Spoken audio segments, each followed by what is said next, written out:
दुर्योधन अपनी योजनाओं से ग्रस्त होकर महल के गलियारों में बेचैनी से टहलते हैं। वह रुकता है, शकुनी के साथ पासा खेलता है। उसकी आंखें महत्वाकांक्षा से चमकती हैं, क्योंकि वह घोषणा करता है, राज तो मेरा अधिकार है, पांडव केवल सेवक है। शकुनी फुसफुसाता है, दुर्योधन की पांडवों को कुचलने और राज्य का दावा करने की इच्छा को बढ़ावा देता है। शांत सभा के बीच दुशासन का क्रूर कृत्य सामने आता है, क्योंकि वह द्रौपदी को निर्वस्त्र करता है। भीष्म चुपचाप देखते हैं, क्योंकि द्रौपदी की चीखें हॉल में गूंजती हैं। द्रौपदी की चीखें गूंजती हैं क्योंकि पांडव बेबस हैं। पांडवों ने निर्वासन में अपनी लंबी यात्रा शुरू की। उनका मन दुख से भरा हुआ था। भीम पीछे चलता है, उसका शक्तिशाली शरीर दुहक से बोझे।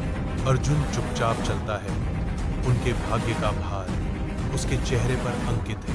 नकुल और सहदेव एक साथ चलते हैं, उनके युवा चेहरे उनके निर्वासन की कठोर वास्तविकता को दर्शाते हैं। द्रौपदी उनके साथ चलती है, उसकी उपस्थिति उसकी अटूट वफादारी का प्रमाण है। अर्जुन युद्ध के मैदान में अपने धनुष को त्याग देता है, उसकी आत्मा आसन्न संघर्ष से कुचल जाती है। मैं अपने ही रक्त से युद्ध कैसे करूं?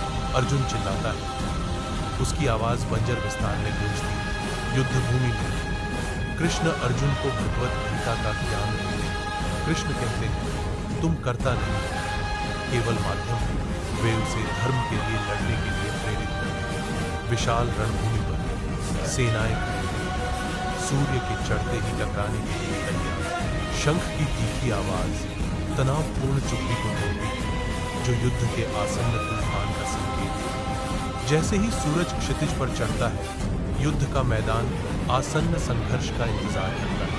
घटोत्कच युद्ध के मैदान में गिरता है। भीम दुख से अभिभूत, भीम दुहक से अभिभूत। अभिमन्यु चक्रव्यूह में फंस जाता है। चारों ओर से दुश्मनों से घिरा हुआ वह वीरता से लड़ता है। हर वार में अपनी शक्ति और साहस का प्रदर्शन करता है। अंत में अभिमन्यु की वीरता कम हो जाती है और वह नींद पर गिर जाता है। अर्जुन युद्ध के मैदान में अपने बेटे को मरा हुआ देखकर क्रोधित हो जाता है। कर्ण अपना अंतिम तीर छोड़ता है, जो विनाश का एक अग्निसर है। तीर युद्ध के मैदान में दौड़ता है, विनाश का अग्नि। कृष्णा हस्तक्षेप करते हैं, अर्जुन को निश्चित मृत्यु से बचाते हैं। कर्ण गिरता है, उसकी हार तबाह हुई भूमि पर गूंजती है। युद्ध का मैदान शांत हो जाता है, हवा राख से भरी होती है और युद्ध की गूंज होती है। एक खाली सिंहासन उजाड़ के बीच खड़ा है।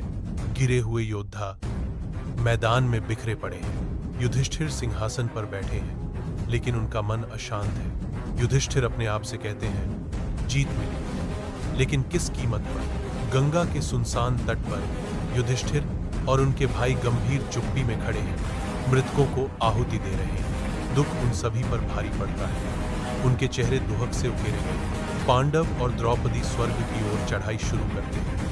हिमालय के ऊंचे पहाड़ों के खिलाफ उनकी आकृतियां छोटी हैं। वे आगे बढ़ते हैं, उनका दृढ़ संकल्प अटूट है, क्योंकि वे दिव्य की ओर बढ़ते हैं। रास्ता खड़ा हो जाता है, हवा पतली हो जाती है, लेकिन स्वर्ग की ओर चढ़ते समय उनका संकल्प अटूट रहता है। युधिष्ठिर स्वर्ग के द्वार पर खड़े हैं, उनका चेहरा उत्सुकता से भरा हुआ है।